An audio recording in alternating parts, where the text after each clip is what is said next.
하나님은 우리의 생각 속에 많은 보화들을 담아주셨어요. 이 많은 생각 속에 있는 보화들을 우리가 끄집어내어 개발을 할 때 우리는 성공의 반열에 설 수가 있다라는 거예요. 이스라엘 백성들이 부정적인 생각이나 감정에 매이면 아무것도 할 수 없기 때문에 에레미야는 하나님의 메시지를 던져주면서 너희들의 불안한 생각을 바꾸어라, 너희의 절망된 생각을 바꾸어라 라고 선포해 주었더라는 거예요.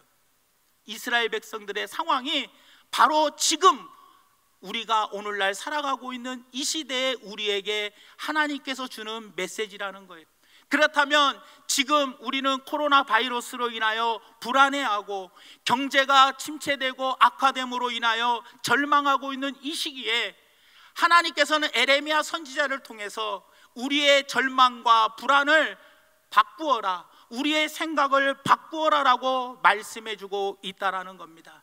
그렇다면 우리가 어떻게 생각을 바꾸어야 하는지 긍정적으로 생각을 바꾸어야 되더라는 겁니다. 여호와의 말씀이니라 너희를 향한 나의 생각을 내가 안 하니 평안이요 재앙이 아니니라, 너희에게 미래와 희망을 주는 것이니라 라고 말씀해 주고 있다라는 거예요. 희망이 없는 그 시기, 부정적인 생각들이 이스라엘 백성들의 머릿속에 가득 차 있는 이 시기에 하나님께서는 에레미야를 통해서 긍정을 외치더라는 거예요. 하나님의 생각을 외치게 되었다라는 겁니다. 하나님의 긍정적인 생각이 우리 안에 들어오면 우리의 삶은 달라집니다.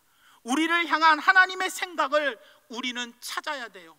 하나님의 긍정적인 생각을 찾아 긍정적인 생각으로 바꾸어 나갈 때 우리는 일어설 수 있게 되더라는 겁니다. 두 번째로 기도로 생각을 바꾸어야 되더라는 겁니다. 너희가 내게 부르짖으며 내게 와서 기도하면 내가 너희들의 기도를 들을 것이요 라고 이야기합니다. 이스라엘 백성들은 절망적인 상황 속에서 하나님의 생각, 긍정적인 생각을 마음속에 가지게 됩니다. 그러나 긍정적인 생각이 하루 이틀이지 고통스러운 현실은 바뀌지가 않는 거예요. 기도하면 하나님께서 이 긍정적인 생각을 붙들어 주시더라는 겁니다. 흔들리는 생각을 하나님께서 굳세게 세워 주시더라는 거예요. 기도하면 긍정적인 생각을 유지할 수 있도록 하나님께서 우리의 마음과 생각을 지켜 주시더라는 거예요.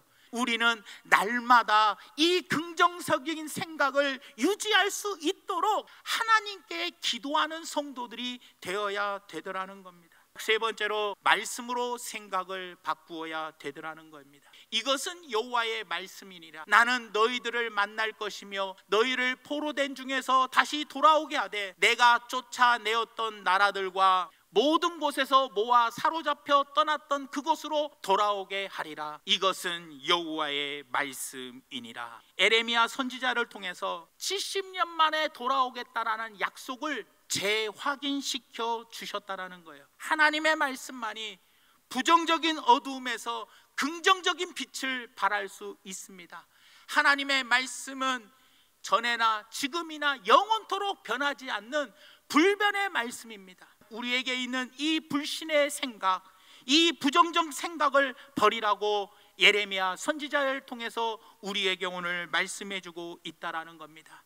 하나님의 생각을 아셨으니 우리 모두 오늘 말씀을 통하여 하나님의 생각으로 바꾸시고 부정을 긍정적인 생각으로, 기도로 생각을 바꾸시고 말씀으로 생각을 바꾸시어서 부정적인 삶에서 긍정적인 축복의 삶으로 살아가시는 성도님들 되시기를 예수님의 이름으로 축원을 드립니다.